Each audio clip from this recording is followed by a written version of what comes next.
Welcome to Is Woolwich Cohousing Right for You? Woolwich Cohousing is just the placeholder. The name is yet to be decided, but that of course is where David has been living and residing for the last, I don't know how many years, but for a while, and where the project is happening. My name is Chris Stevens, and I head up a not-for-profit called Cohousing Options Canada. We work with communities to do community-led development on cohousing projects. And we're working with groups up in Ontario, up in Sudbury right now, in Hamilton, and I'm also a member of a group that's forming in Toronto. And David and I met through another community that's been trying to get going in Guelph, and asked myself and Alex to help out in moving the project forward. So we're happy to be here and to help out, and it's also nice to see one of my fellow Cohousing Toronto members, Harriet, who has joined the group today as well. So everybody says that they are okay with being recorded. So before we get into the meat, I just wanted to acknowledge that we are meeting on the traditional territories of a variety of different Indigenous peoples, and that whether we're Indigenous or settlers, that we've got a role to play in addressing some of the shortcomings of our ancestors, as well as in addressing and being responsible and accountable to the treaties that were signed before us. So if you have the opportunity, I recommend that you take a look at nativelands.ca, and it'll let you know which communities were and are in the area that Guelph is, as well as some of the treaties that are in place, and to help you understand what the role and responsibilities that we have in those treaties. Now, the agenda is pretty straightforward, but it is action-packed. Start out with the traditional lands acknowledgement, do a bit of a welcome, walk through the agenda, the ground rules, and do a round of introductions. Then I'll do a very quick summary of cohousing, or as quick as I can, recognizing that most of you are already familiar and also have had a chance to visit a number of communities. Then we'll do a little bit of an exercise, or a series of exercises on you and community, and talk about your personal vision and values, your hopes and fears or concerns about cohousing, but also what you're looking to find here. And then from there, we will get into the actual project and discuss the actual site, the ownership structure that David is working on right now. It's not finalized, but it's in the process. A high-level financial breakdown, recognizing that the project's still underway. And then we'll talk a little bit about the pathway to membership and see where everybody is, and if they've got questions, and if they're interested in becoming involved in the project. So David, do you want to maybe just say a few words to kick things off before I get into the meat of the presentation? Yes, I can just say a few words of introduction. I think I know most people here, and a number of people, well, 6 people, I guess, at least from the Silk community, what was known as the Silk community, which is about 10 years old, I think, as far as when we started to meet together and hold potlucks and that type of thing. So, kind of working on that. I have quite a bit of interest in it. This project has been my vision for quite a while, and I'll talk about it a little bit later, but so for those who don't know, I'm an architect. I've had 42 years, I guess, experience now. I'm semi-retired and working with a firm in Elora right now, and working on this project obviously is a prime project that I'm moving forward to get into construction very shortly. So I'll let it go from there. Okay, thanks, David. All right, so Cohousing Options, just so you know who we are. There's myself. I lead the team. My wife, Micah Althaus, who was in the closet next to me a second ago, she looks after communications and marketing. Alex is involved in marketing and organizing our systems and keeping us all on track and moving projects forward. And then Mike LeBay, who's not going to really be involved in this project, is a development consultant, and he has built about 10,000 units as a not-for-profit developer and brings a lot of experience in helping navigate things along the way. So there's the 4 of us, but then we draw on a lot of other experts and people within our network to try and round things out. So depending on some of the training and other things, you may get to meet some of those other organizations that we collaborate with as well. And I'll just say along the way, you'll see lots of pictures of different cohousing. So this is the first cohousing community in Canada, and called Windsong. It's located in Langley, BC. You can see it with its nice glass atrium over top. So how will we work together? First of all, assume good intentions, strive to be honest, kind, and relevant, listen carefully and make an effort to understand what others are saying, speak for yourself, not for others, take responsibility for your own feelings and experiences by using I statements, be on time and help to manage the time, share the airtime, turn your phone off and be present. And if you have a question, post it into the chat box. Now, the meeting right now is scheduled from 6:30 till 8:30. And if we need to go a little bit longer, because it seems like there's more questions, then I'll make sure I do a check-in about 15 or 10 minutes before things are supposed to wrap up. So let's do a quick round of introductions. Try to keep them brief so we can actually also focus on some of the key conversations that we'd like to have tonight. So introduce yourself. What's your name? Are you already in Guelph? And describe why you're here and perhaps the best place you've ever lived, the best neighborhood or community that you've ever been part of. So why don't we start at the top, and Jael, why don't you introduce yourself? Oh, Jael's muted. Oh, you're muted, Jael.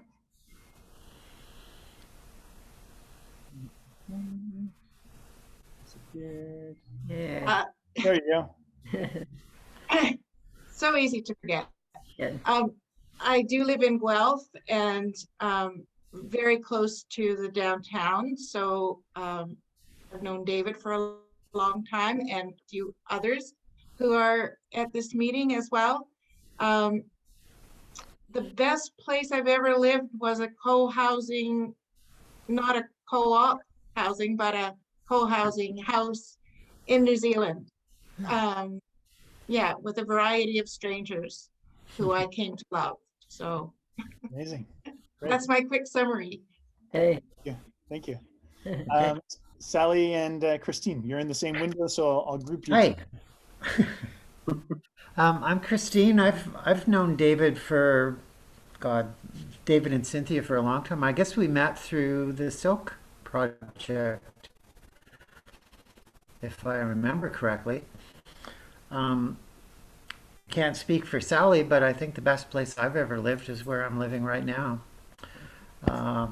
Great little house. We have a big backyard with a lot of fruit trees, solar panels on the roof. Yeah, a lot of garden space. And over to Sally.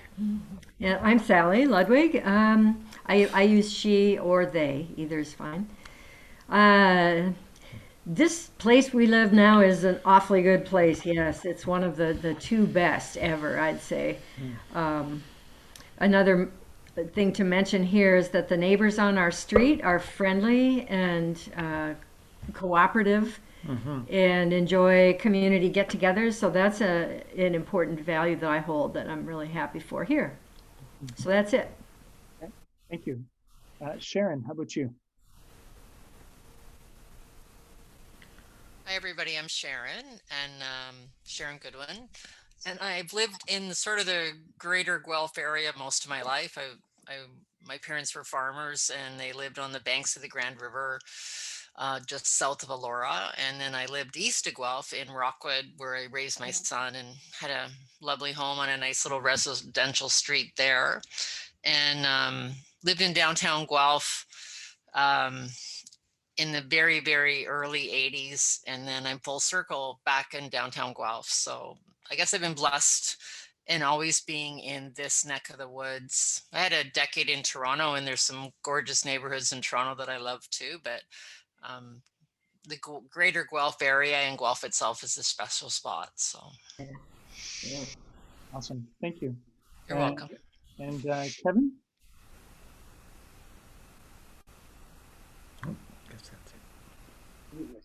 There we go. All right. Hi there. My name's Kevin Bowman. I'm here with my mom, Marianne, and I moved here from the Caledon area for university back in 2005, and I just never really left because it's great.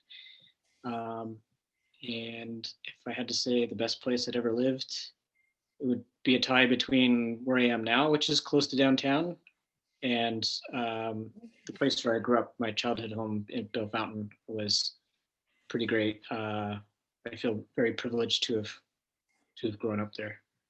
Great. Thanks. Nice to meet you. Cynthia?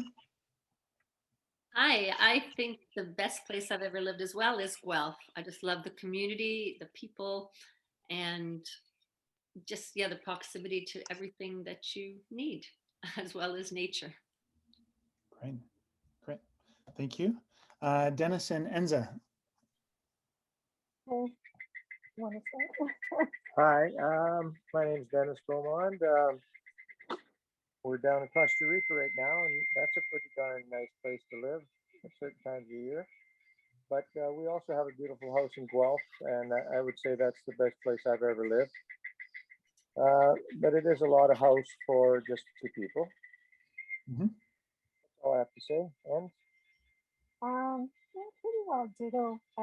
Sorry about the cicadas are deafening right now, but yeah, Costa Rica is a lovely place to escape to in the winter, but we've loved Guelph and our present home. You know, just offers yeah a lot of space and beauty and amazing backyard and wonderful community. But yeah, it is. We are looking to downsize. and definitely Guelph's a beautiful city. Mhm. Great. Great. Thank you. And yeah, we can hear the cicadas. It's pretty amazing how powerful they are. Yeah, it's Yeah. intense right now. Amazing. And Harriet, how about yourself? Okay. Am I muted? No, you're good. We can Oh, hear you. okay, because I just got a signal that I was. Yeah, sorry, Chris, to have to say this, but I love Guelph. And I've lived in Toronto in my house, which is great. I love it. And I've been here, I'm getting on to half a century. I think it's time to move before the half century mark comes. I'm definitely overhoused. Um, to my absolute amazement, my daughter thought that me living in Guelph was a good idea. I thought she would hate it. I just found that out. I know quite a few, I don't know that many people, but I have quite a few people I love and admire in Guelph. And so I'm quite interested in what you're doing there. And even though I'm participating, hopefully a little more actively now with the Toronto Cohousing Group. Great. Thanks, Harriet. Harriet. Okay. Nice to see you. We already spent 2 hours this morning on another co-housing call. So We must go on meeting like this, Chris. yes, that's right. Well, hopefully in person we get to see each other soon. Alex, why don't you introduce yourself as well?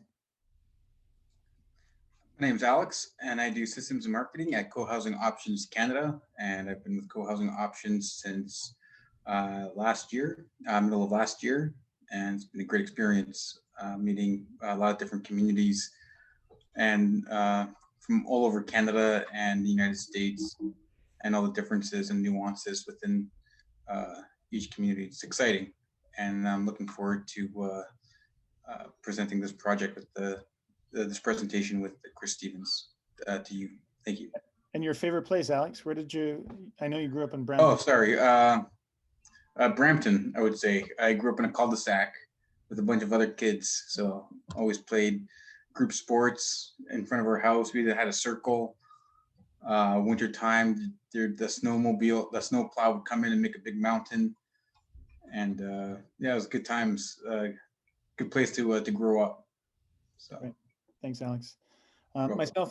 Myself, I'm from the Ottawa Valley, from Petawawa, and I can remember my house being the hub of the Crescent, and kids walking through and eating food out of the refrigerator and disappearing into the forest for hours at a time, and just the street parties and different connectivities, and I crave that, and I've got a 5-year-old son, so the reason I got into co-housing again, which I was interested back in the 90s, was because of him and because my parents were turning 70. And I too, like Guelph, I ended up going to university in North Bay at Nipissing, but Guelph was actually my first choice, and my best friend went to Guelph. So I've had a lot of visits and know a lot of folks in Guelph as well. So it's nice to reconnect. And of course, Mike Schreiner, who is your MPP, is a good friend and was a neighbor. And I ran the Ontario Sustainable Energy Association for almost 7 years. So he and I regularly talked about community power and sustainable energy. And my community building on co-housing is basically an extension of my work from sustainable energy. It's always been about building community for me. So thanks for having me. And David, the best place you've ever lived or the best community that you've ever been part of? Oh, you're muted, I think. Can't see you.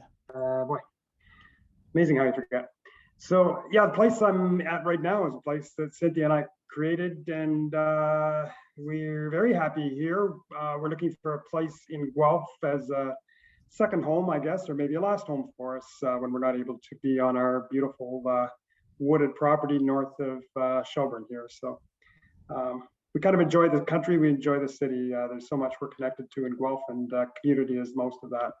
So you're talking to some of our best friends here, and as I see it with the co-housing people, we're looking forward to living with our best friends and seeing them every day. Awesome, great, thanks.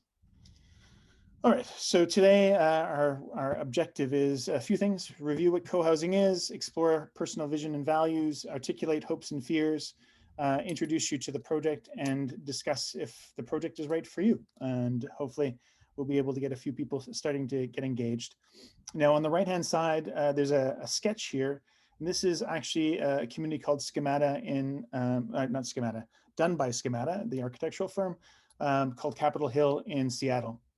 And David and I chatted with Mike. His wife Grace has done TED Talks about co-housing, but this is a 9-unit co-housing community, and the model that we're exploring right now for ownership actually directly aligns with their community. They built it about 5 years ago, but they bought the property I guess 13 years ago, started getting the community organized about 10 or 11 years ago, and moved in about 5-6 years, and no one has left. They are all still there, all still loving co-housing and each other, and dealing with conflict and challenges along the way. But for the most part, it's actually worked even in these challenging times because of COVID and having to be in their smaller quarters more often. There's still a lot of community building and activities and fun stuff going on too, and support of each other. So co-housing. Let me just ask everybody, let me just see what we're doing for time here. So I'm going to ask each of you to just give me a word to describe co-housing, rather than getting you to give me a big description. So Harriet, why don't you go first? In a word, how would you describe what you think co-housing is? Community and privacy. Great. Alex?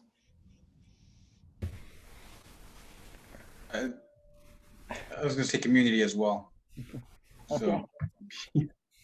I can hear the echo. Enza and Dennis.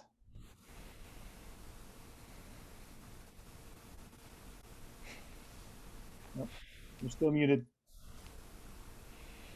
Unmute. Yeah. Sorry, we muted it because of the cicadas. Yeah, no problem. One word. One word. Cooperation. Great. Cooperation. Great. And community. All right. Yes. And Sally and Christine. What would you say? Collaboration. Yeah. Right. I was going to say that. Cynthia. Community was my first choice, but I'll say also sharing. Good one. Great. And Kevin and Marianne? I guess we can mute up again. Yep. I guess technically it's 2 words, but mutual aid. Well, there's 2 of you there, so you get 2 words anyway. All right, perfect. Great. And JL? I'll go for 3 words. Okay. Shared life experience. Oh, nice. Experience, great. And Sharon? I guess I'll go with 2 words, sort of a neighborly support or knowing your neighbors. And David? I'd say I might as well go for 2 words: sustainable lifestyle. Great, nice. Yeah. So David's given me the hint that most of you have had a chance to understand co-housing, and a number of you, I think, have actually visited communities. So that makes all of this a little bit easier. This is a group in Toronto. We did pumpkin carving before COVID hit, the year before. So in co-housing, the people are the picture. That's my wife and my little guy a few years ago, and my mom and dad. And the buildings are the frame. So typically everybody wants to talk about the buildings in the early stages of co-housing groups forming, but really it is about the people and getting them gelled. And the great thing is that David has done a lot of the work on the building side to move things forward. And I'll show you in a second how far things are along. And now we need to catch up in getting the community fused, but a lot of that work's been done because you're already connected or friends with him and with Cynthia. So co-housing is a planned residential neighborhood that combines private homes with shared indoor and outdoor spaces that are designed to support an active interdependent community life.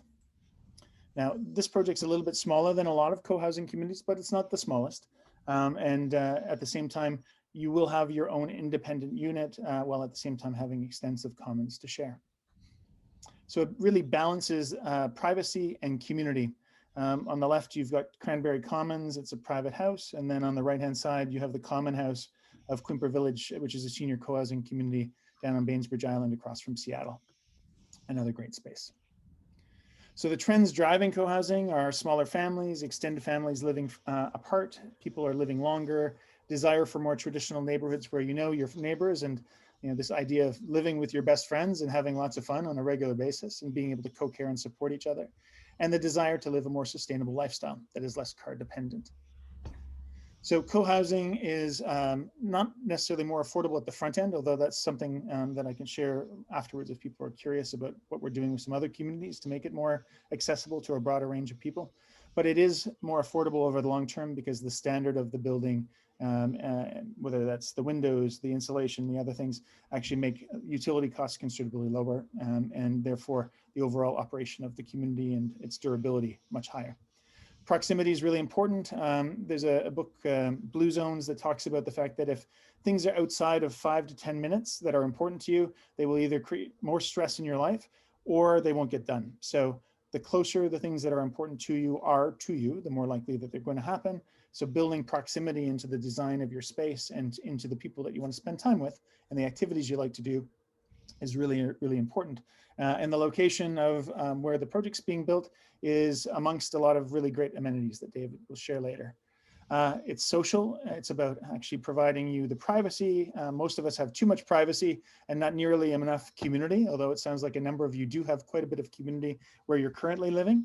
But this provides as much community as you want outside of the door, but you can close the door if you want to as well and go in and not have to deal with everybody if you don't feel like it. Tends to be more sustainable, as I mentioned. It's independent in that you have your own unit, and it's not a caregiver suite or a place where people come to look after you, although that could happen. You have your own unit in your own home. And at the same time, there's a co-care function where if you're in an intergenerational community and you've got young kids, you are in a community of aunts and uncles. And if you're in a more seniors oriented or a blended community, then there's also the opportunity to look after each other and help each other along the way. In addressing things that may not even be on your radar until they start happening. And then they tend to be safe because it's people on the inside, cars on the outside, and they're designed to create a great sort of harmonious environment where people can engage. So what can co-housing look like? It can look like a lot of different formats or styles. On the left-hand side is a sketch of Cohabitat Quebec, which is probably our closest co-housing community, except for the one down in the two, I guess, in Ann Arbor. But the ones that are in Canada, this is a full community of 41 units, mixture of townhouses and apartments. There's also a community in Ottawa called Terra Firma, which is a bit more of an organic community and is a bit smaller.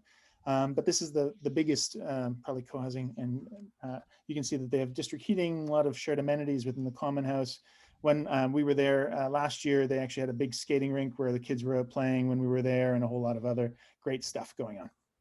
So part of the discussion for those of you that decide to get involved will be around what amenities are there already or are already integrated into the design, but what are some of the other things that might be possible with the building or the yard. There's the central courtyard format, the urban design, which tends to be a mid-rise, maybe 3-4 stories, common house, or the square.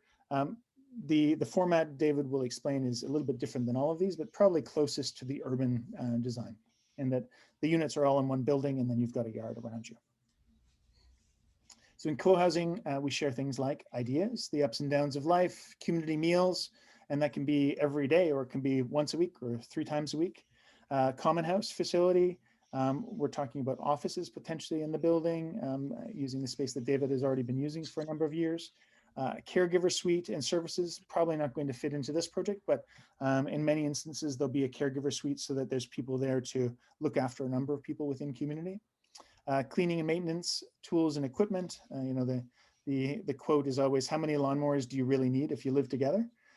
Probably just one, not 5 or 10.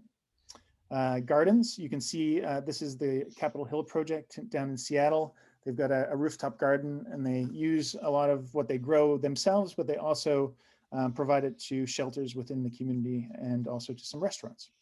Workshop and craft spaces, exercise facilities, child minding spaces, co-working space, utilities, and teen and children rooms. So it's really up to the community to decide what is needed or desired. And then things can always be repurposed. A number of the communities that I've visited, depending on how things change, their priorities shift as well.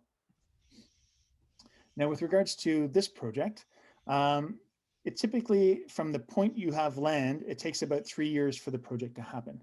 So in phase 1 to phase 5, this is when the community is exploring, trying to figure things out. For those of you that were part of SILF, that's where you were, was trying to get the group to gel and get to an incorporated state so you go either option some land or buy some land. So the group development runs throughout the whole process. And you go from group formation to finding the help that you need, getting into planning, getting people to put real money down to secure the property, buying the land or optioning the land, doing the design work, doing the pre-construction work, and then getting into construction. Right now, all of that has really been done by David, and you are here where the red dot is, getting ready to demolish some of the property and then to begin construction in the next little while. And to move in within the next probably year to year and a half, I guess. So this is to me, pretty exciting because a lot of the groups I'm working with right now are in that early stage and just at the bridging point that they're trying to figure out where they're going to build and make things happen. So I don't think we need to take a break. That was my intent, but I think we can keep rolling. Is everybody okay? Yep, thumbs up all around. All right. Yeah, Elias, I'm sorry, buddy. I'm presenting right now. Okay, buddy. Mommy can help you out. I'm gonna do a presentation, okay? Sorry. Yeah, my 5-year-old. This is the life of COVID. You can see him there with my wife in the playground in Orangeville. So personal vision and values. So what we're going to do now, but actually, let me just answer any questions. Does anybody have any questions about co-housing before I continue? Can't see anyone. David, you're good. Cynthia, you live with David and have been talking about this stuff probably for a long, long time. Jael, any questions or comments?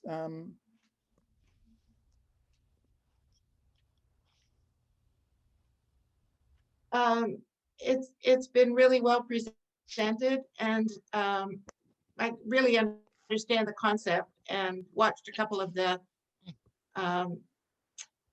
TED Talk videos as well. So okay. Yeah, if there's questions, they'll come up later, I think. Okay, great, thanks. And Sharon? No, you're good, okay. The Bowmans, Kevin and Marianne, any questions or comments?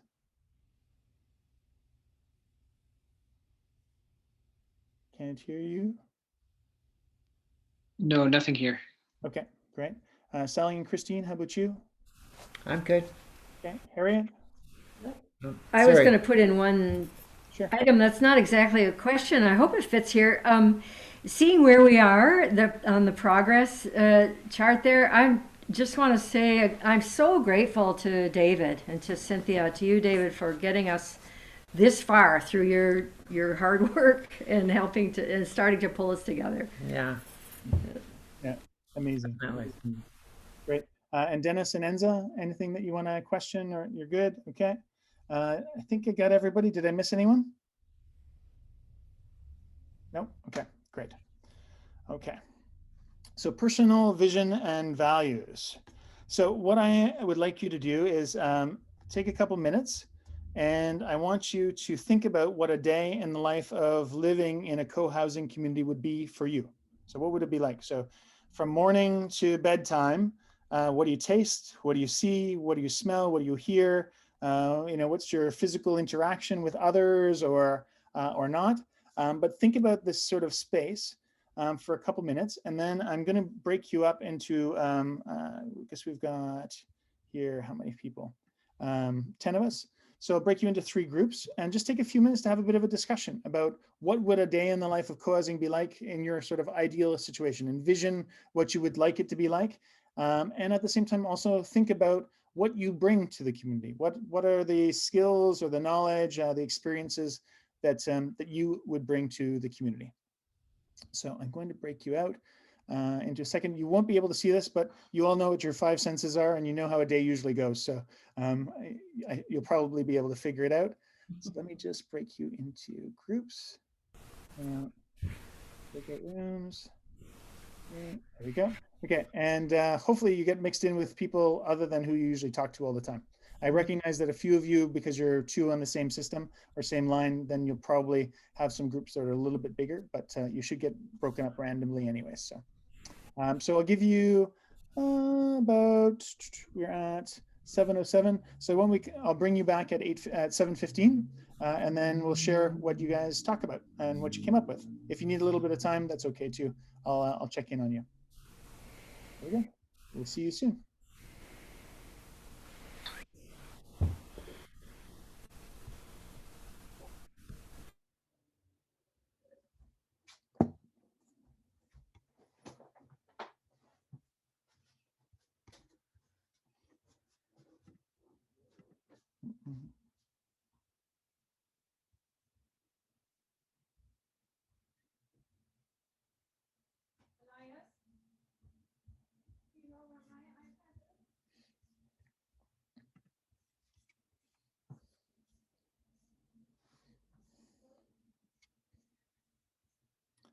Jail, are you still? Oh, you're still there. Did you get your invite, or are you frozen?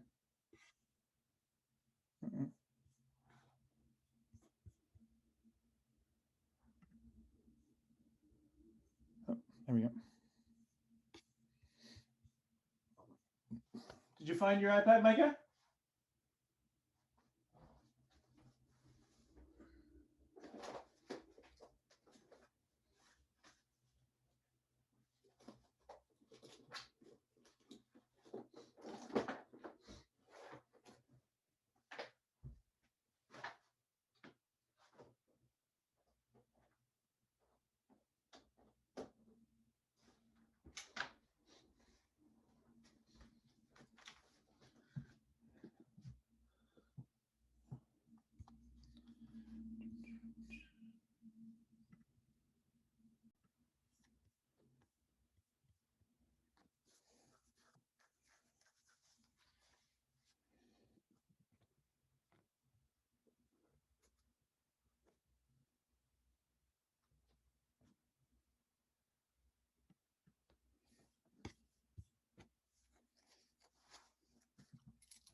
Hey, everybody.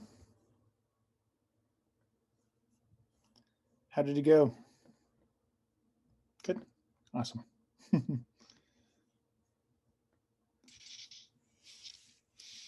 right. So are we debriefing with you, Christopher, or it's the bigger group? The bigger group will come back in a second. Oh, I see. It looks like group 2 was still in the middle of the heated conversation, so they're yeah, they should be back in a second. All right, and now group 3 is still away. All right.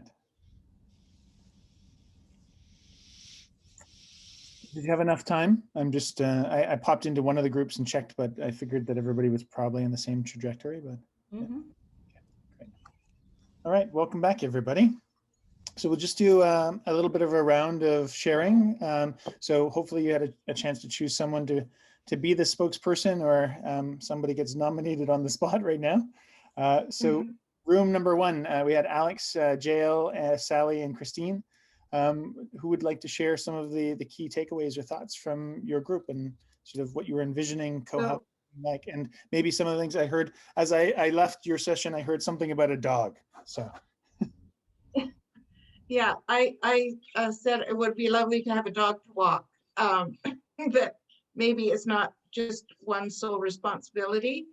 And sharing meals, sharing coffee on a shared terrace.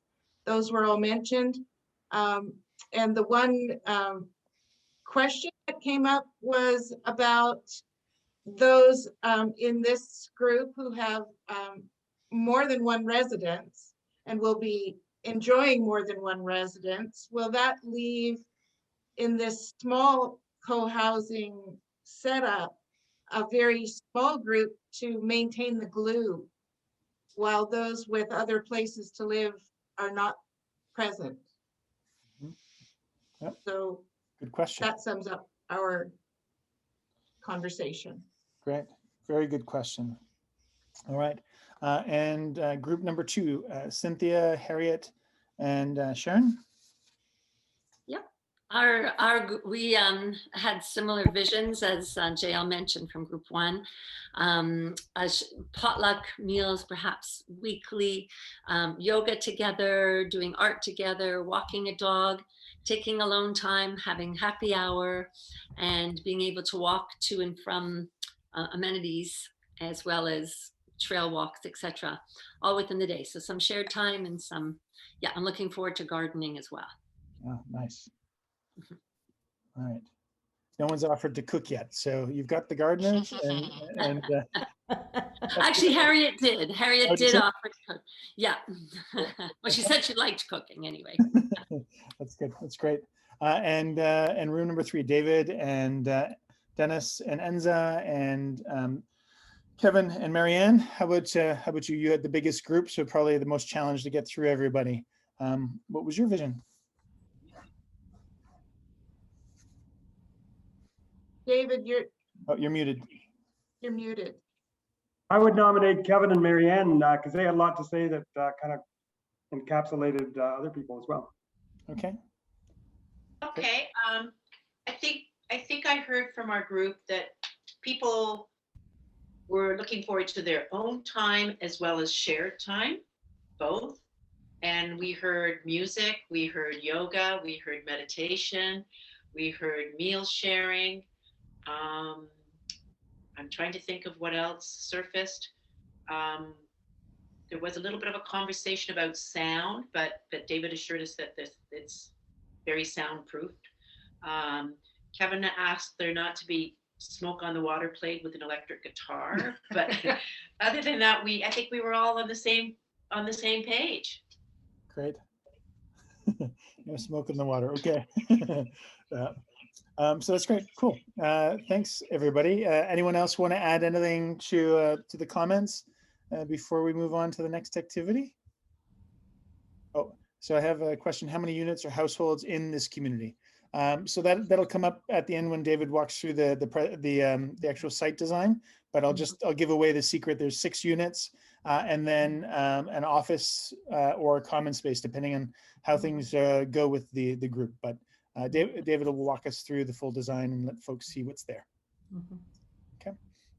All right. So no other comments. Then we will continue on.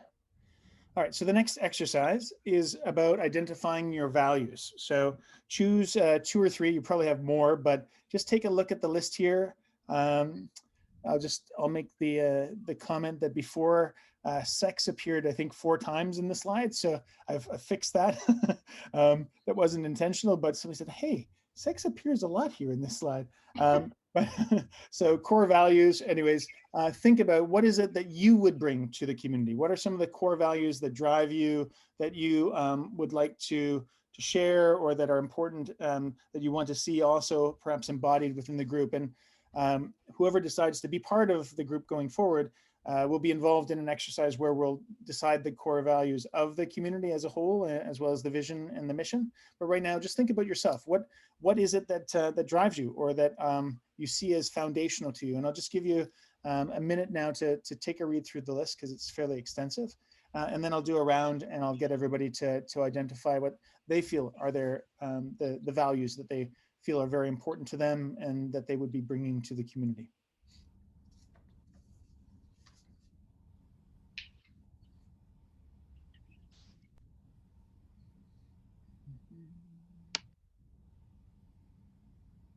I should make sure that you can actually, you can still see the slide, right? That's the other question. I always No, know. we can't see it. You can? You can't? No. Oh, okay. So thank you for, I'm glad I asked. Okay. 1 second here. There we go. Go back to sharing and here and here. So if you don't see something, please let me know, because I assumed that you were still seeing what I was seeing. Can you see it now? Yes. Okay, great.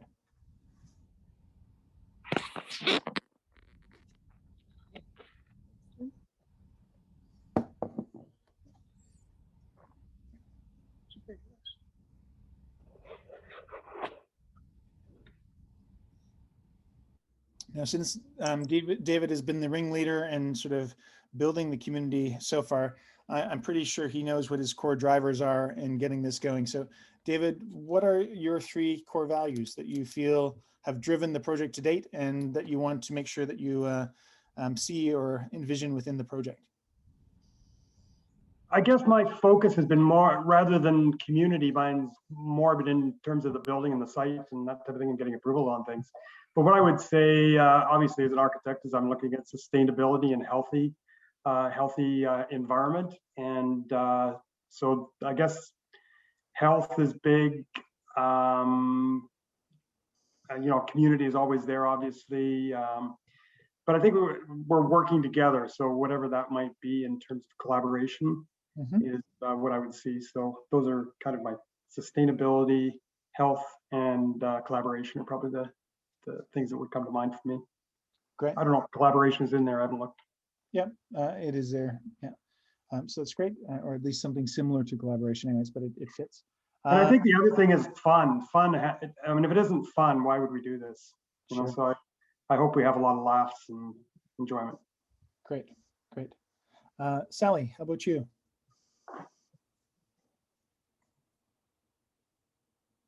Oh, I think you might be muted.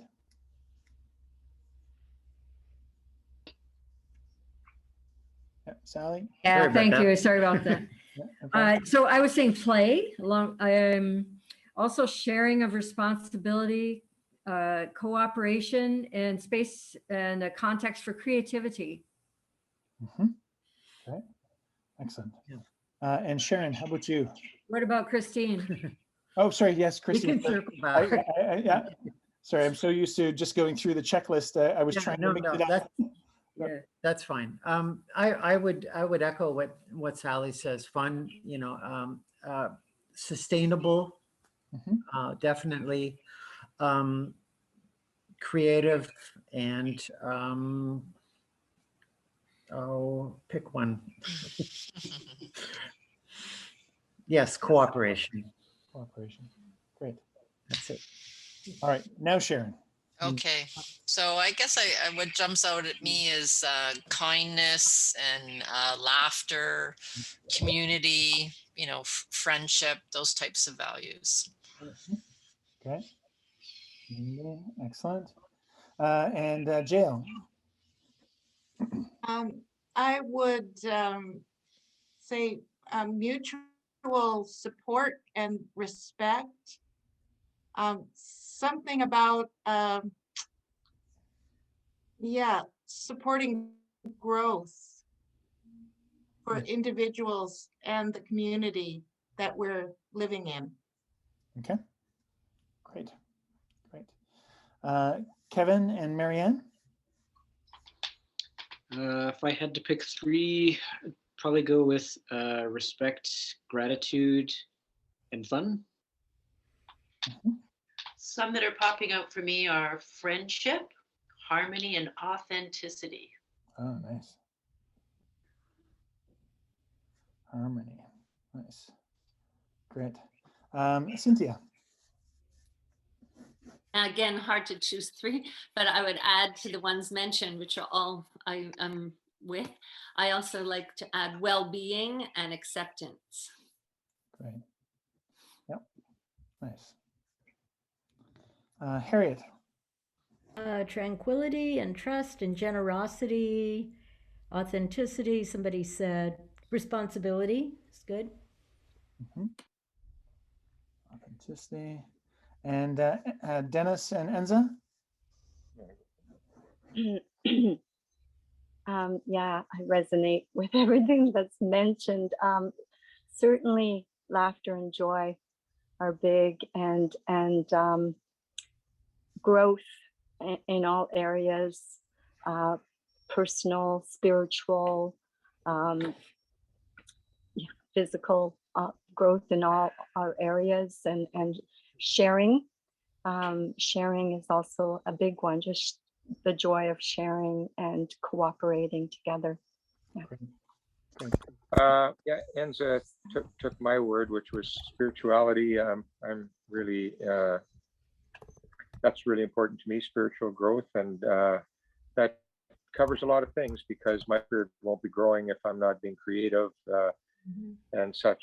So I basically concur with everything that's been said, and I would add the spirituality thing. Great. Very nice. Very nice. That's really great. So, well, lots of synergies amongst all of you and what you're bringing, but that's not surprising based on the fact that you've all known David and been exploring this idea, except for Harriet. And I saw the post that Harriet actually visited a potluck of silk. So maybe not so many points of distance as we may have thought. So that's cool. That's great. Okay, so let's talk hopes and fears. And again, these are things that those that choose to proceed will get more into and explore, because really identifying what is it you're looking for or trying to find here in creating community, as well as what are you afraid of, and by naming those fears and then trying to figure out how to mitigate or address them, or at least just have them out in the open so that they're identified. It's really, really important. So hopes and fears, well, hopes specifically, are really about intent, about your commitment around creating shared experience and fun. So that's great that it popped up so many times amongst all of you in the values, as well as the systems and smart processes that are put into place. And the technology of co-housing isn't so much about the building. The building stuff, lots of people are building buildings and creating homes, but it's the cultural and spiritual and social technologies that are put in place, and the processes that people learn how to use to deal with some of the challenges that are going to come up for sure eventually. And it's like getting married. The more you talk before you get married or you get into your serious relationship, the better off you are when you start hitting the hard stuff and dealing with it along the way. Or not dealing with it, which then of course doesn't always end the best, but hopefully provides lots of learning opportunities. So those again that get involved, we'll talk about training in a second, but you'll find that there's a lot that needs to be done. This is again the Cohabitat Quebec community, and you can see their playroom down on the bottom, and they actually have a movie theater built into their basement of the common house. There's a workroom with all kinds of amazing tools. You had 41 households move in, a lot of people with a lot of really nice stuff. They chose the best of it, and now the older folks that have experience making stuff with wood or metal share that. They've got a pantry where they buy really nice olive oil and food and wine and other things. So the community buys on bulk and then can buy from the pantry. And then you can see their inner courtyard, or one of their courtyards anyways, with the treehouse in the middle there. Of course, your communities are going to be a bit smaller, but still, you can see how they've manifest their hopes in the space that they've created and the things that they're doing. They drink a lot of good wine and a lot of nice microbrews in the community there. And then on the fear side, there's a lot of things that come up regularly around financial considerations, housing issues. Will I like the people that we're moving in with, all that sort of stuff. So I'm going to break you into groups again. I'm going to try to mix you up and give you a chance to talk about what are the things you're hoping to find in this community that's being created if you choose to join, and what are some of the things that you're worried about. We may not be able to get through addressing all of them, but again, choose somebody from within your breakout group to gather the ideas, to bring them back and to share. And we'll take notes so that when we have our next meeting, most likely in a couple of weeks from now, we can talk about some of the fears and get a bit more into the details and explore how we can mitigate and address them. All right, so breakout rooms. Any questions for that? No? Okay, so I'm going to recreate and we will do the same. So give you, we'll come back at 7:45. Okay, so you've got a little bit more time. Okay, so we'll see you soon. And if you need anything, I'll pop into the different rooms to see if anything, if you need any clarity or anything. Okay, see you soon. Hopes and fears.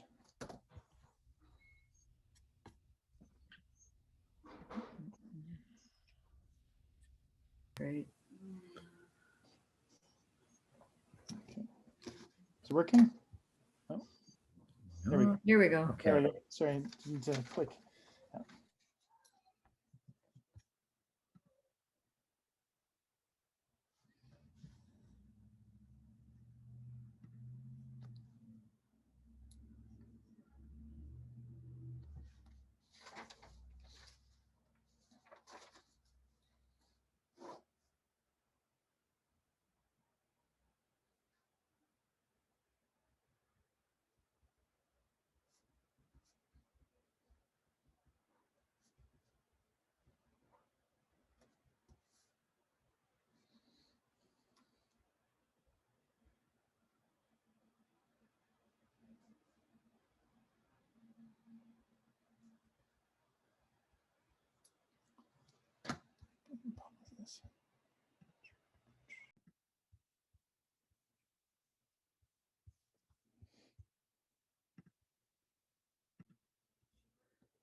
Hi, everybody.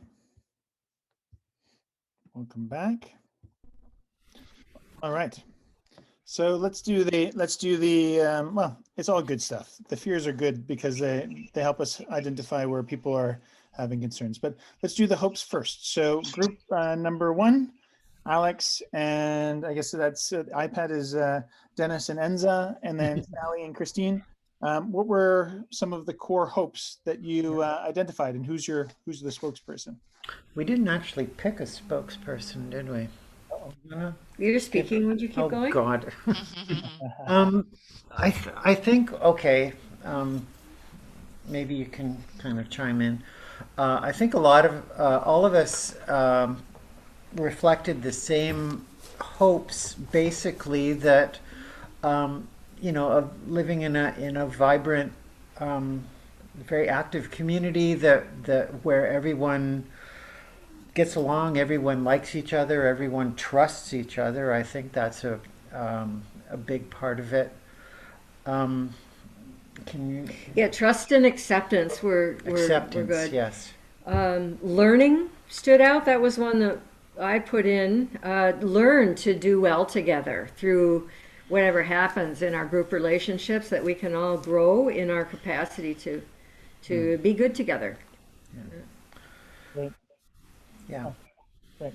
Thank you. A balance of, I think you referred to, Christine, but balance of solitude and togetherness, that we can adjust as it's right for us and as things change, and not to be judged or, you know, excluded if we're in a solitary phase, or any of those kinds of things. Mm-hmm. Okay, no, that's great. Yeah, there's been a number of studies done that show that co-housing tends to have a higher number of introverts than a typical neighborhood or a building. That doesn't surprise me. Yeah, well, it allows them to self-regulate, so they can go and have as much community as they want and leave without question when they need to. And I know of at least one community where I was speaking with somebody where they said, you know, I was really worried about having enough privacy, but I spend way more time on my porch visiting with everybody as they walk by than I ever did or ever would have imagined, because they have the confidence they can leave and nobody will say anything, and they can regulate. So that's great. Thank you. And then room number 2, Cynthia and Harriet and Sharon. We didn't make a spokesperson, but I'll just jump in since I was the one before. And please tell me if I've forgotten anything. Our hopes and fears were, again, very similar, hoping that we would be able to make decisions together. You know, it's like the hopes and the fears, they sort of go together. Afraid that we won't, but we hope we will. To be able to make decisions together. Hope that, yes, as Sally and Chris mentioned, that we would be a cohesive group and be able to meet and trust each other through Another fear was finances, knowing how much, and that might get answered soon, like how much do we need to put in right away and would I be able to afford it, Sharon or Harriet, is there anything I left out there? Oh, I know there was one, Harriet mentioned that she had been hoping that there would be a community kitchen where we could cook together and share. I mentioned we could certainly do potlucks, etc. too, and but that was something that sparked an interest with Harriet. She mentioned. Great. Anything else from the group? Yeah, all ages, children. Okay. Could be grandchildren. That's all good. But it'd be nice to have younger people too. Okay. Very good. And then group number 3. So David and Jael and Kevin and Marianne. Oh, you're muted, whoever is, I think it's probably David, but can't see who's talking.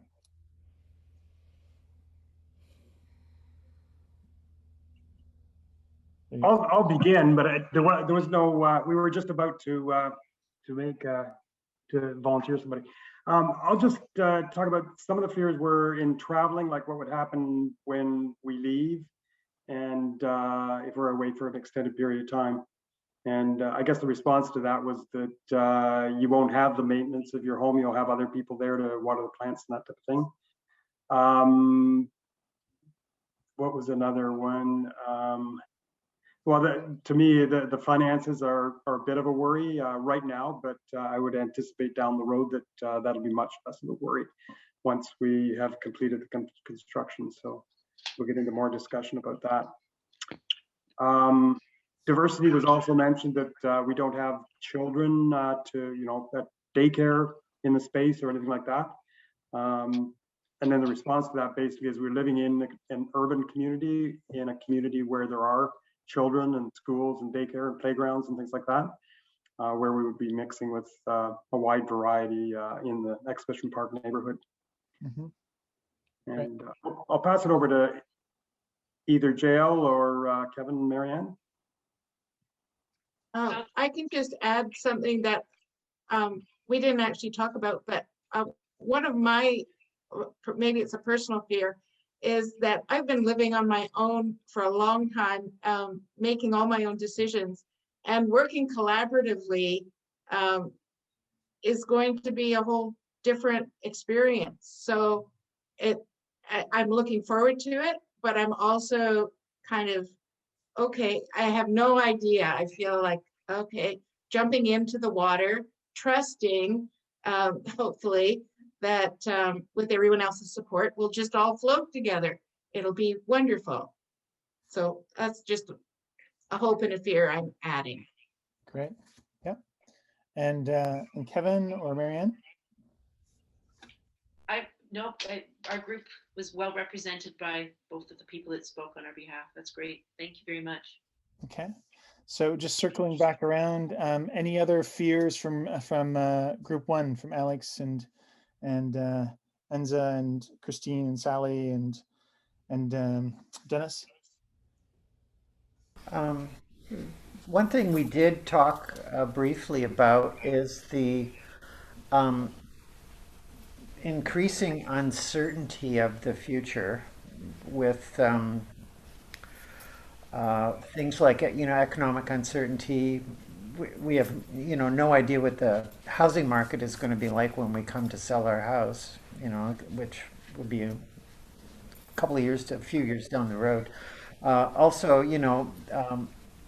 more major things like climate change and general potential for instability. And I guess the hope around that, to circle back to hope for a minute, is that we would be a close-knit and cohesive enough community that we would be able to sort of support each other through uncertainties like that. Yep. Any other fears from group number 1 that they want to highlight? I guess we all kind of felt the same way about the idea that you already touched on, Christopher, that a lot of us are social, but we're also introverted, and we greatly value our alone time and quiet time and that kind of thing. And so that can be a fear sometimes if the rest of the community isn't, in tune with that. But it seems like everybody in this group certainly seems to be aware of that kind of thing. Great, great. And group number 2, any other fears you want to highlight? Cynthia and Harriet and Sharon? No? Okay, great. Oh, I would like Sharon to finish the sentence she started when we were cut off. Oh, okay. Do you remember what it was? Cynthia, oh, Cynthia, sorry. It was Cynthia that was speaking. Yeah, do you remember? I can't even remember the topic, but Yeah, and that was a few minutes ago, so yeah, it's too long ago. That's right. You'll get to talk more later. It'll come up again if it's important. If it's important, it'll come up again. I do repeat myself too, so Oh, that's okay. Anything worth saying is worth repeating, in my view. That's right. That's right. That's right. Great. Okay. Well, thank you, everybody, for sharing that. And just to highlight here, what are the risks if you don't do anything? So if you don't get involved in something like this, what are the risks? Things to think about. Are you willing to practice co-housing? All the tools that we'll talk about, sociocracy or consensus, depending on which decision-making and governance tools get put in place, or nonviolent communication. I understand a lot of you have taken that training already. Will you have enough privacy? Common question. Will you be able to do your fair share? If people are going to be away, especially in a smaller community, the point about kids, but also the larger community, a lot of co-housing let their commons be used sometimes by others in the neighborhood as well. So it becomes a hub. So, if there's yoga happening or something, or organizing often during elections, co-housing communities become the center point of every candidate coming, because they know that there's a number of very active community-minded people there, and then others from the neighborhood all come together as well. How do you get your money in and out? This will be an important one, and that's something that David and I are working on with the structure. And because we're looking at something a little bit different, it's something that will be worth really considering, and making sure that when the time comes, if you decide to go down the path with us, that you talk to your lawyer and get legal counsel to understand, and talk to your accountant to make sure that you understand how everything will work. Are you too young? Are you too old? Often people are sitting on either side of the fence, and then it's too late either way, but it's never too late to get involved. And even in the Quimper Village community down in Bainbridge, the founder that brought everybody together passed away about 3 or 4 months after they all moved in, and it was really sad. But she got to be there, and she got to see everyone, and everyone remembers her, including her husband that continues to live in that community. What if you don't like the people? Well, again, you're going to get to know each other ahead of time, and some of the tools that you'll need, the idea is to do that training before you get fully committed and into things. So learning that stuff and gaining some confidence about it is really important. But also co-housers tend to be really frank, very good at being direct and saying things that are uncomfortable, knowing that there's trust built into the community, and that it's okay to challenge each other, or to raise issues, or to get upset, but also how to apologize, or to fix things, or to deal with conflict, or to help others, or how to leverage outside resources. One of the groups I just talked to, and when David and I were talking to them down in Capitol Hill, the group realized that they didn't have the capacity to deal with conflict within the community, so they pulled in somebody from outside, and that resolved the conflict between 2 households and let them all still be there, and no one's planning on moving out. What kind of liquidity will I have? So that may be leading into getting into the community. So, are you going to take out a line of credit, or have a second mortgage, or are you going to sell your house? All of those things are things to consider, but also when you move in, what's the reality of the structure that's being put in place? And does that give you the liquidity that you think you're going to need? What can you afford? What if they don't like me? Well, again, get to know everybody over the next little while, but it sounds like a lot of you already are on the same page. And then how will we manage conflict? So again, those are policies and tools and practices that will need to be put in place. So now it's time for David to take the show for a little while and talk about the site. So David, I'll hand it over to you and just tell me when you want me to advance the slides. I think you are muted. There we go. David, you're muted right now. When am I going to learn? So I've lived in this building and worked in this building since 1982. I've had the vision for this property as my architectural practice has wound down. And I raised four kids in this location. At one point, we had 13 people working there. At another point, we had students and various other things there. So I see it as being part of the community. It's a very prominent location for business, but it's also in the exhibition park. So it's only a block away from exhibition park and all the amenities being about a 10-minute walk from downtown. Parks all over the place. The walking trails, the river trails are just a block away. Schools, university library, the River Run Center, there's everything within a very short walk of this site. So the amenities are all there. Another thing when people are talking about children, the Youth Music Center is just a couple blocks away down at Goldie Mill there. And that's a very prominent location as well. So there's a lot there as far as the amenities in the particular neighborhood. And it's an infill project. It was controversial with some of the neighborhood and still is, I guess, to a couple. They don't really understand that everybody doesn't live in their own detached home on a large piece of property. So the vision that I had when I started this process about, in 2014, so I guess 7 years ago, was that people in the neighborhood would have another option in housing, so they don't have to move out of their neighborhood. They can sell their home, still live in the neighborhood, still, close to their relatives, children, whatever it might be, and all their other activities. So the site is very central. I won't need to go on with this, Chris, if you want to advance the slide a little more. Oops. What we're with site amenities. I'll basically walk through these as we look at the building. Some of these are possible. Some of them, because of the size of the project, would be difficult. We have a lot of things built in. The green space is somewhat limited, but we're looking at as much growable space as we can with vertical gardens, especially. And we've met with a company that does native edible landscaping. And we're doing as much of that as we can on the property that we have now to build fruit trees, nut trees, that type of thing, and have them grow. And also they're even talking about grapevines and kiwi fruit growing in vertical locations in our climate, believe it or not. So there'll be space for a small workshop, certainly boardroom and shared office space is part of it. It's an optional thing. Obviously it comes at a price, but when I look at the plans, I can show you how that's laid out. There would be a guest area, a couple of different options for guests. A gathering space, indoor and outdoor spaces for gathering, a barbecue area. Car sharing has been part of it. There are 9 parking spaces, 6 residential units, and 1,500 square feet of office space.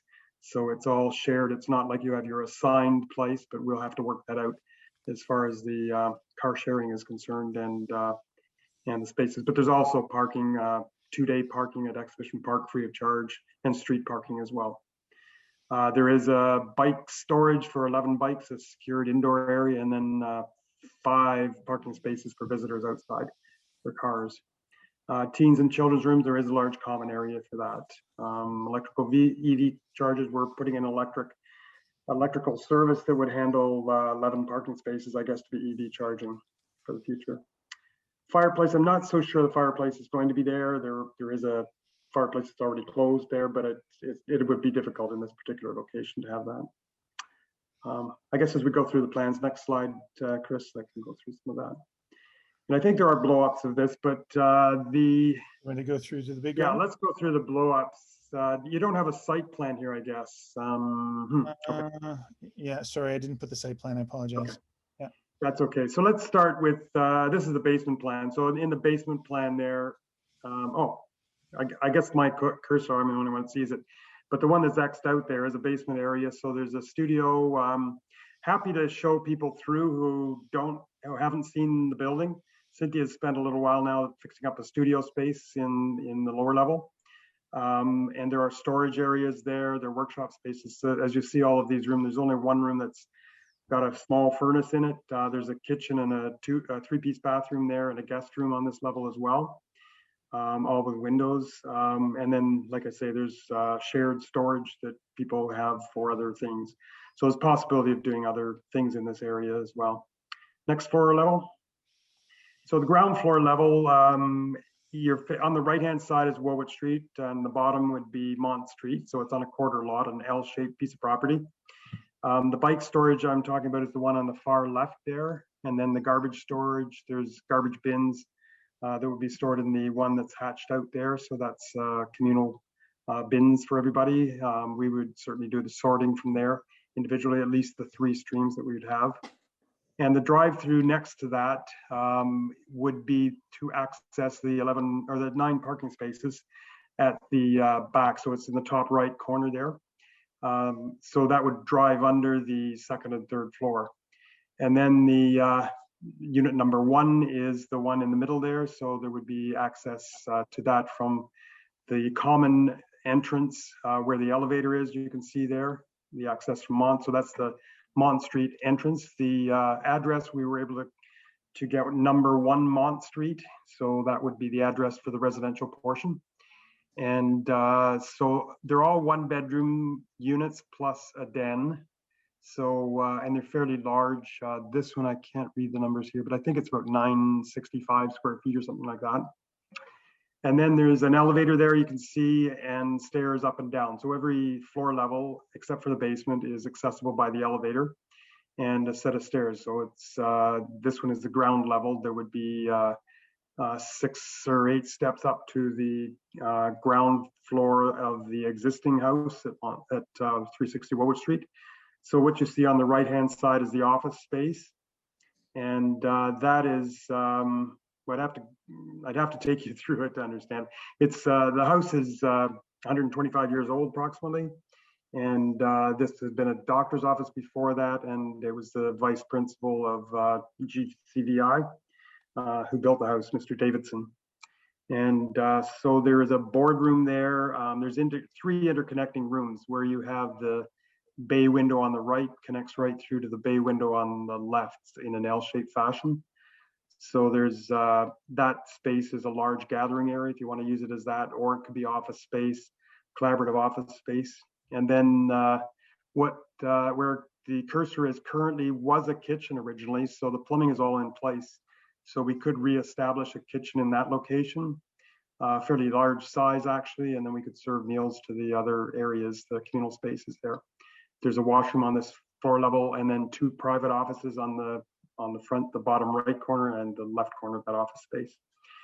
The zoning bylaw permits us to have 1,500 square feet of office space, no more.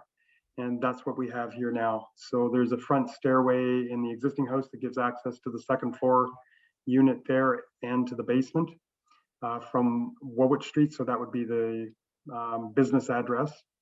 And then we'd go upstairs. So there's a front and back door to the businesses there. Next slide.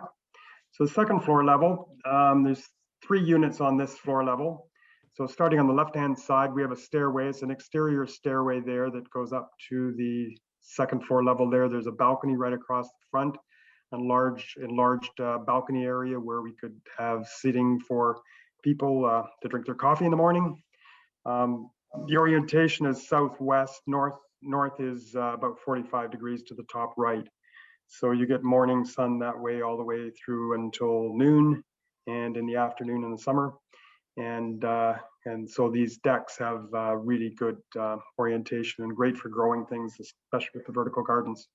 So there's 3 units here. Again, they're typical. The 2nd and 3rd floor are pretty much the same footprint as far as the addition is concerned. So there's a large bedroom there. There's a den, which could also function as a bedroom, and then an open kitchen, dining, and living area. And the size of these units are about 1,000 square feet. And then the next one over is also same sort of arrangement. I put the bedrooms at each extremity to keep the noise down to the bedrooms from one unit to the other, but there's block walls in between, and the floors have concrete floors, an 8-inch concrete floor between to keep the sound down between floor levels. And again, the elevators are accessing this all the way through. Sorry, this seems to be the 3rd floor. So could Sorry, you just jump go ahead. back one slide? You bet. Yep, sorry about that. There. Okay. Yeah, 2nd and 3rd floor are the same as far as the addition is concerned, but the 2nd floor that we're on now is the apartment that is there now. That's where Cynthia and I live. So there's a sitting room, bedroom, a kitchen dining area, and jacuzzi tub and shower and that type of thing, and a laundry in this area as well. So that's the accessible apartment. And again, that's accessible by the elevator as well, that floor level. And it's a lovely building. I mean, it's a gorgeous building for those who've been in it. It's all the original hardwood floors and high ceilings. It's 10.5-foot high ceilings on the 1st floor, 9.5 on the 2nd floor. And then the 3rd floor is the next slide. So that's where the same 2 units on the left and the right and the middle there. On the right-hand side is a large common area. It's about a 20 by 40-foot room. It has 2 small dormers that are very intimate space. And then there's a 2-piece washroom there and a kitchenette. And so again, that's accessible by elevator, and it's a vaulted ceiling. It's a lovely space up there. We've had a lot of parties up in there. We've had a lot of kids playing up in there. We had actually a pool table, ping pong table, and a big screen TV in that area as the kids were growing up. So it's kind of a rec room when I was raising the kids there. So it's a lovely communal space there. And the same thing for the 2nd and 3rd floor as far as the balconies are concerned. So there's an enlarged balcony on the 2nd and 3rd floor where people on that level can gather. And that's all common space as well. So the common space is basically the inside of the building, the 3rd floor room you're looking at here, and the basement area. And then the exterior space, of course, is the balcony space, which is shared amongst everybody that's there. So we can go on to the next slides. Do you want me to cover this, Chris, or do you want to go through the... Either way, if you feel comfortable, go for it. I'm happy to do it either way. Yeah, so I'll basically tell you where we're at. I've been able to finance this project myself all the way through to today. And so I'm looking at partners, I guess, coming in as far as ownership is concerned to complete the construction and the permitting stage. So we're within a month, I would say, of getting a full building permit and site plan approval. It's been a very long course, as I say, 7 years. And it required an OMB hearing, which was very expensive. I knew we were going to win, and we did. But it was an expensive process to see the reality of the ways with that. So it was an expensive process. So I'm wanting to bring in different priorities. That the property is fully owned. There's no debt on the property. The soft costs, the development costs so far are by the time we get building permit. Oh, okay, well, this is here. Yeah, so we're looking at different classes of ownership as far as the shares are concerned, but immediately to see the construction completed, I would offer shares to people to buy into the company that owns the property, the numbered company, and they would have the security in the land and the building. I have an appraisal that's they've done their inspection. The final report should be ready in a week or 2. So once that's there, I'll know what I know the money that I put into it. But we're looking at raising at least $500,000 to complete the permit stage and be able to sign a contract and get the funding in place. So there would be classes of shares. So that's for the construction part. When we get into the ownership structure for the co-housing, that's where maybe, Chris, you can start talking about that phase, which is things will flip over. There'll be either a transition of the existing numbered company into the shares that members would have, different members. And ideally, these members would be residents as well as owners of the company that owns the building. And they would pay rent. So basically it's not a condominium, it's not a strata, it's not a cooperative, it's a corporation that owns the building and the land, and you would be an owner of shares for the building the entity that would own the property in the building. So Chris, I don't know if you want to add something to that. So the main premise is that David is the priority or the class 1 residential member, and he would, he and Cynthia are the first members of this co-housing group. David has a corporation that currently owns the property, and the idea is that rather than buying a unit, like a condo unit or something, you're actually buying into the company. So there'll be ownership within the corporation, with everybody having a unit as part of that structure. So it's similar to a co-op, except that it's not a co-op, it's a corporation. And you would then pay a lease fee or a monthly rent fee to the corporation, which would then cover all the costs associated with running the building and maintaining it, and over time would accrue more and more shares so that all of you would own more and more. So depending on how it all gets structured, you may need to put in more or less money at the front end, recognizing that David has put in the bulk of resources, and I'll show you what that breakdown is in a second. But there'll be 6 households that will own the property and own everything within it, and will govern that property using the corporate structure that we're refining right now. So before you jump on board, you'll get to see the bylaws, and you'll get to see all the different pieces and know exactly how it's going to work, how to get your money in, how to get your money out, and how decisions will be made, and all that sort of thing. So again, 6 households owning the property, and each of them having their own private unit within the space. So yeah, I just add to that the 7th party would be the office portion of the building. So the office could be another member, right? So that's another entity, I guess you could say. That's up for discussion as to how we use that space. If you want to use that space entirely as common space for the co-housing, then obviously that comes as a rental space, because there's the cost of that space. Or it could be rented out to an outside entity and bring fresh money in to pay for that space. And or it could be a collaborative space that we would use for people who need the office space or want to use it as on a temporary basis, or once a month, or as an office, or an artisan studio is permitted as well. So it could be studio space as well. But again, there's a cost to that. So that would be kind of a 7th member, if you will, as a commercial member.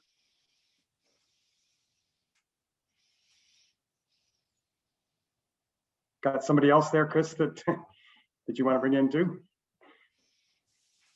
So mute. There we go. Sorry, I muted and then I couldn't get the cursor to come back. And yes, my assistant Elias has joined us. I think he's getting ready for bed soon. So we're going to have a bit of a checklist about things that have been decided, and that things that need to be decided, and things that will be decided by the group, whoever the members are. That will show you before we get to the end. I don't know. You got to talk to mom, buddy. Okay. So, okay. You go talk to mom. I'll be out in a second. Okay. Yeah. Okay. Sorry. Somebody wants more TV and not more bed. All right. So we'll roll ahead, and so whoever's interested, this is going to be an ongoing process as things get fleshed out, and the sooner you get involved, the more you get to be involved in some of the decisions that are being made. A number of things David has already decided, and we'll show you those, and we'll also show you the things that are still up in the air, and that you can be involved in helping shape and decide as we go forward. So just to give you the breakdown and sort of the approximation, the whole project is worth about $4.5 to $5 million, which means the units are going to cost around $750,000 to $850,000 per unit. That's the sort of rough projection of the cost. That includes the land costs and the carrying costs. It's the fees on the money borrowed, as well as other related carrying costs. The soft costs, which is all of the work that David has done to date, and the professionals that he's hired or that have assisted him with his work. And then the construction costs, which are coming with the demolition and the actual building of the site, and covering all of the overhead and all that sort of stuff. There is no profit margin, and David has done a lot of the things that he would normally get paid for other projects they're being contributed to this because he wants to see the community built. And that's something that's, I think, worthy of noting as well, is that you're not going to be covering all of his costs of his expertise, but really he's bringing that to the table because he wants to live here and be in community with others as well. David, anything else you want to add to that? Yeah, just for total clarity, I've had to charge for my staff's time to now. And basically we're the working drawing stage to finish that up. And we've hired the engineers, the landscape architects, and all the other consultants required to bring it to this point to get it. So construction costs, we have a construction estimate that we're working with, and it's slightly less than the 2.5 million. We may need to do some value engineering to bring that down. One of the things, and we'll talk about that later, as Chris has referenced about the elevator. The elevator is about $94,000 alone. Do we see the need to have the elevator, or is that something we can add later? So these are decisions that I'll want to discuss with everybody who's involved. So we've got about 15 minutes left. Do we want to go a little bit over, 5 or 10 minutes if needed? We may be able to get through it all, but I'm just checking in beforehand. Just speak up. Everybody's okay? Thumbs up, thumbs up. Give me a thumb up if you're okay. Yeah, awesome, awesome. Okay, great. Yeah, we're going to try to get done anyways on time, but okay. And this will be recorded, so if you do want to go back, because we do go a little bit over, then it'll be there, okay? All right, so proposed recruiting and orientation process. We'll send out the slide deck afterwards, so you'll be able to look at this. But a lot of the resources you were given before today's session is that first step. Second step is around building an orientation process, self-assessing yourself around finances. Right now, David is the buddy and Cynthia, but as things grow, there may be a few of you that get involved in the earlier stage and then others that join in later. And there's a number of different tools and resources that we can help you better understand yourselves and understand the group and how to better work together. And then there's all this other stuff around down payments, the training around sociocracy, nonviolent communication, facilitation, setting up your conflict resolution tools, and figuring out financial contributions to get you to the corporate entity stage. So what's decided? Site and building footprint, exterior design, the 6 residential units and 9 parking spaces, 1,500 square foot office on ground, although that could be repurposed or used in part or in full for other things. Co-housing community and social conscience as at the core. Healthy, sustainable community, walkable, environmental efficiency. You've got passive house/net zero design, the biophilia, financial commitments. He's looking to raise around $500,000 to get over the hump, and then another 250. So again, that may come from others just buying in, and then some of that being shared in cost as others come in, or various other ways. I know David has had some discussions with some of you that have already indicated that you're very interested. And then to have a well understood decision-making process. So is it consensus or consent? I'm not going to get into the difference between the two, but we'll talk about that in an upcoming session. That there's full disclosure. David's going to be very transparent and is being transparent about what's happened so far, and to make sure that everybody knows what is going to happen next if they decide to get on board. And then confidentiality within the group about not sharing financial details or other commitments and that sort of thing. And oops, oh man, my computer is getting grumpy at me. Preferences. So is it consensus or sociocracy? These are things that the group will get to decide together. Are you owner, investor, tenants, or just are you going to allow for other investors to participate? Accountant is selected, legal, live and work in collaborative office space. So, do you need a workspace in addition to where you're going to live because of your art or because of your business?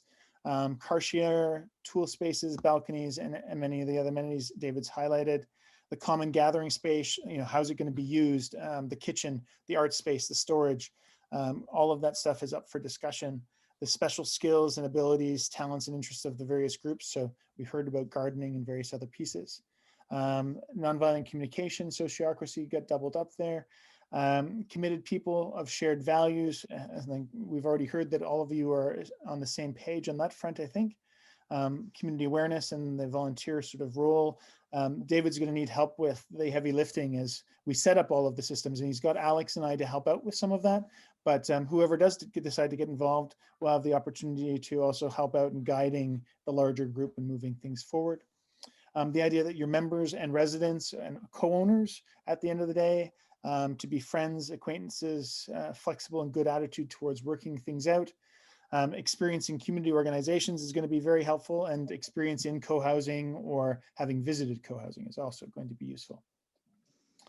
So the things to be decided include, how do we create diversity within the community for empty nest? Is it just empty nesters and seniors, or are we trying to build in some other diversity? What's the name? As I said at the beginning, Woolwich is really just the name of the street. So it could be the name of the community, but it could be something else. Unit selection. So which unit would you like to live in? Is it just first come, first serve? Bylaws, decision-making, the corporate structure. Some of those things David and I are already working on and trying to leverage the frameworks from from the Capitol Hill project. Detailed landscaping and gardening, opportunity to help shape that. The elevator question, the use of the office space or communal, is it amongst the group or is it leased out and create some revenue for the corporation that all of you will own together, and therefore helps drive down some of the operational costs as things move forward. Car parking policy, financial lender, do you have relationships with other lenders? David's been talking to IC Savings Credit Union and to Meridian, but as you come in, then helping leverage connections and resources will help. Use of the common space on the third floor and in the basement, how's that going to work out? And considering the balconies too. And then membership qualifications, processes, levels, if somebody decides to leave or is going to rent out, is that okay, not okay? Again, these are discussions that the group will need to have together as things formalize and move things forward. So questions and next steps. And there's a number of pieces to think about here. So for you, are you interested? What should we call the community? For those of you that are interested in being involved further in discussions, and you don't need to put your money down today necessarily. Do you know anyone else who you think might be interested in the community and the project that's taking shape? And when will we meet next? David and I chatted just before the call, and we're proposing meeting on the 21st, so 2 weeks from now, which gives people some time to think about it, to discuss with David, and also for David and I to move some of the incorporation documents and other things forward a bit further, so there's even more clarity, and for us to look at updating possibly the pro forma so that there's clarity about some of the other costs that may need to be incorporated. For those that decide to not just think about whether this is interesting, but for them to actually participate, finalizing the corporation, the financial structure, updating the pro forma, the vision, mission, values of the community, how will we govern and make decisions together, training and workshops, what sort of things do we need to build capacity-wise amongst ourselves and individually, and how do we create a communication strategy so that we can bring in other people if we need to. Maybe everybody's here that is going to be part of the community, but just in case, how do we bring more folks in? Alex and I are going to help out on that front, but is that something that you'd be able to help out with too? So I will pose the question, is co-housing right for you? And are you interested? Would you like to be involved? So let me just do a round, but first I'll ask David if he wants to make any other comments or say anything before we try to wrap things up for the evening. 4 minutes left to go. David, any other comments? I don't have a lot to say other than that there is a priority to, I have to change the sign in front of the building because J. David McCauley Architect is not operational anymore. So I have a quote to actually change the sign. We can put anything on it. We were thinking of 360 is put out there as a number. Woolmont has also been used before for Woolwich and Mont Street. And anyway, so I saw a pop-up question here. When do you expect the units to be available? If we start construction in May, which is anticipated, we anticipate it's going to be about a year for construction. So we're thinking April, May next year as far as the availability is concerned. And it would be occupancy all at the same time that's so I'd like to have a name if we could fairly early so we can change the sign out front. It also will tell them what it is, whether it's you want co-housing as part of that, or living together, or residential community, or something like that. So we're open. That might be a separate workshop that we work on after we've looked at vision, mission, values, that type of thing as well. So we're open to all kinds of creative ideas that way as well. And Harry had the question around rent. So the way that it worked in Capitol Hill, which is the model that we're looking at leveraging, they had a much smaller entry point. So people put in around, I think, $30,000 to $50,000. And it was much less expensive when they built the community than it is now there in Seattle. So they put in 50,000, and then they have a scale, and we'll share this with you afterwards. But they have a scale that initially their monthly rent goes towards paying more in to cover the costs of the money that was borrowed and the other operational costs. And then over time, less of the money goes towards covering that stuff, and more of it goes to actually increasing the number of shares that everybody has in the corporation. The idea being that in that instance, Grace and Michael, they bought the property, they invested all of their money in a similar instance to David to make the project happen. And over time, the rest of the community members bought shares from them, and their share in the building decreased. So basically it became a way to transfer their investment to the rest of the community without having to do it all in one big shot at the front end. And that's the premise or the idea. So let's do a round. I'll give everybody a chance to highlight things. We only have about 3 minutes left. So if there's questions, I don't think we're going to try to answer everything. We'll respect people's time for tonight, but we can circle back. And in 2 weeks from now, the plan is to have a meeting. So you can say, one, are you interested? Any big burning questions? And whether you're in or whether the date works for you. So Harriet, you asked the last question. So why don't you go first? I'm interested. Sorry, Chris. Yeah, that's okay. You know, I'll reel you back into Toronto somehow. Yeah, no, I'm happy if anybody can find a co-housing community. Every time I visit one or I engage with a community, I go, wow, like I'm so ready to be there right now. So I totally can appreciate it and understand. Right. Sharon, how about you? Yeah, definitely interested. Definitely interested. Just have to hopefully, a few things align for me, but yeah, I'm certainly interested in learning more. Okay. Sally? Yes, definitely interested. Oh, yeah. No ideas for a name yet.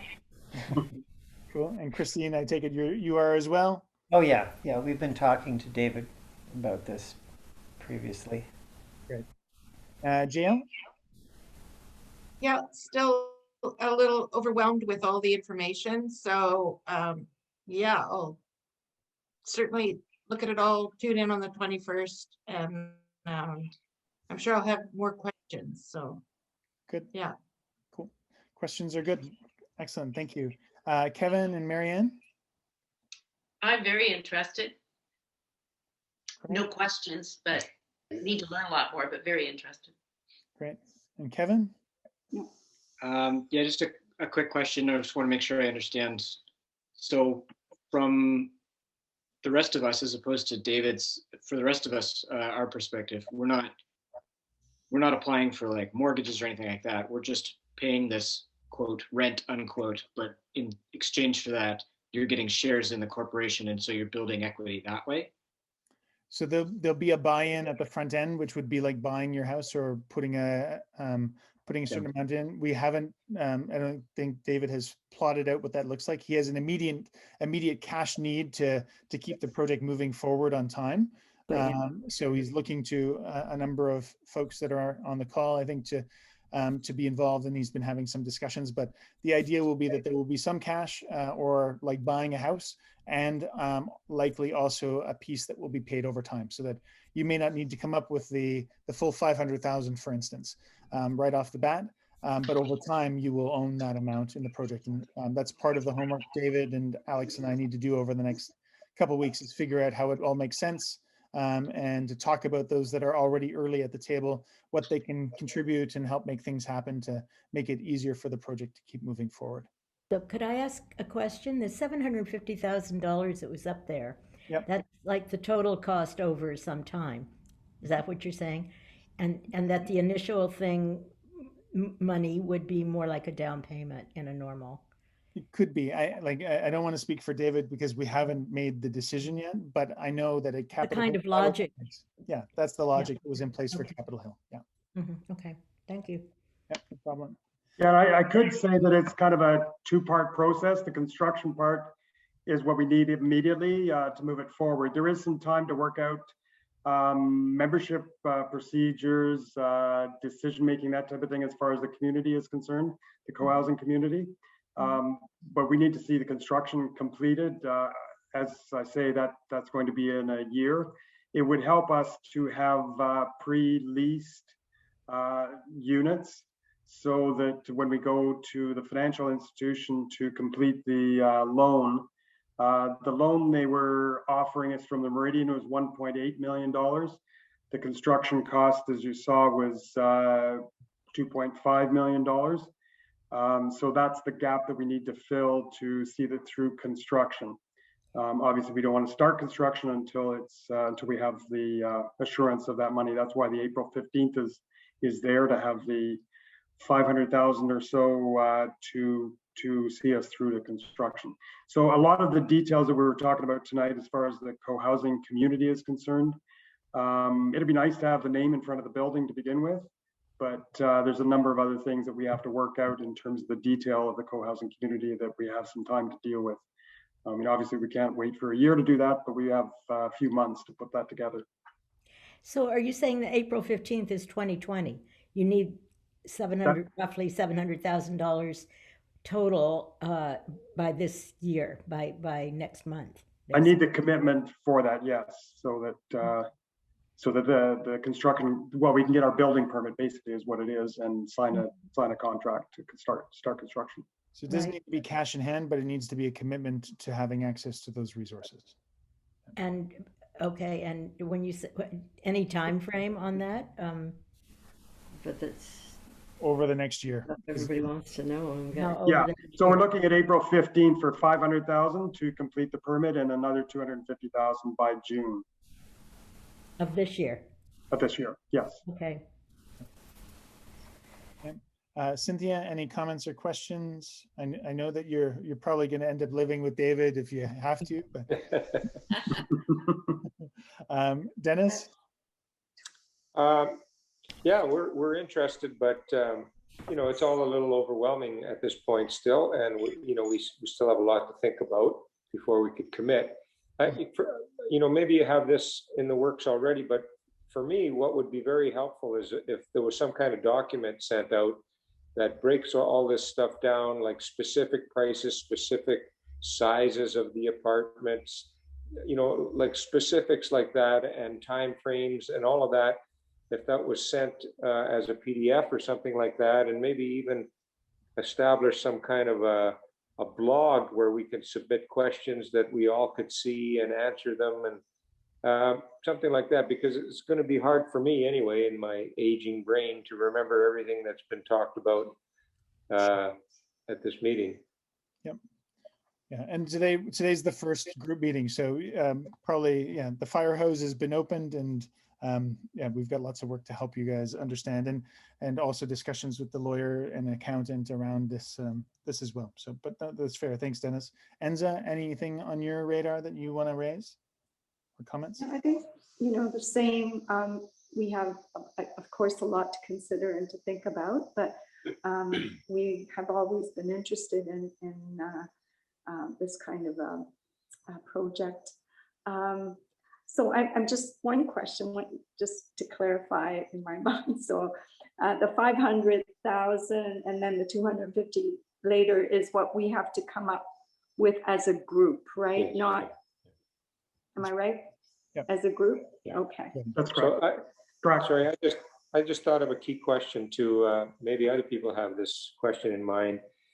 If we want to buy in, but we're not ready to move in, is it possible to rent our unit until we're ready to sell our house and move in, kind of thing?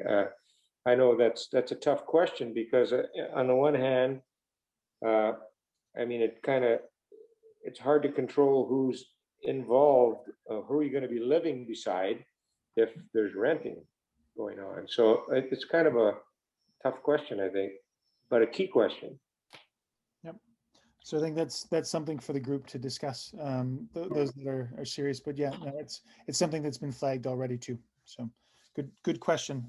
Good Yeah, it's question. not decided, but it's for further discussion, Dennis, and that's a priority. We can talk about that on the 21st as well. Okay. Great. So I think I got everybody, but just in case, did I miss anyone? No. Okay, great. So then I will say, as my son likes to say, all done. David, did you want to close out with any final remarks, and then we'll get everybody to close out with a word? Yeah, I'd just like to thank everybody for bearing with us through this. It's a long process, very overwhelming, as Dennis was saying. You know, I can overwhelm you with a lot of documents from lawyers and accountants, that type of thing. There's books and books and books of this stuff.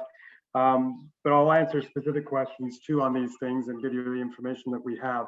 There are a number of things that are decided as far as the city is concerned. There's a number of things I didn't talk about, the interior of units that can be altered somewhat. So if people have specific needs for sizes of bedrooms or location of kitchen or something like that, I can go over those in more detail at the next meeting.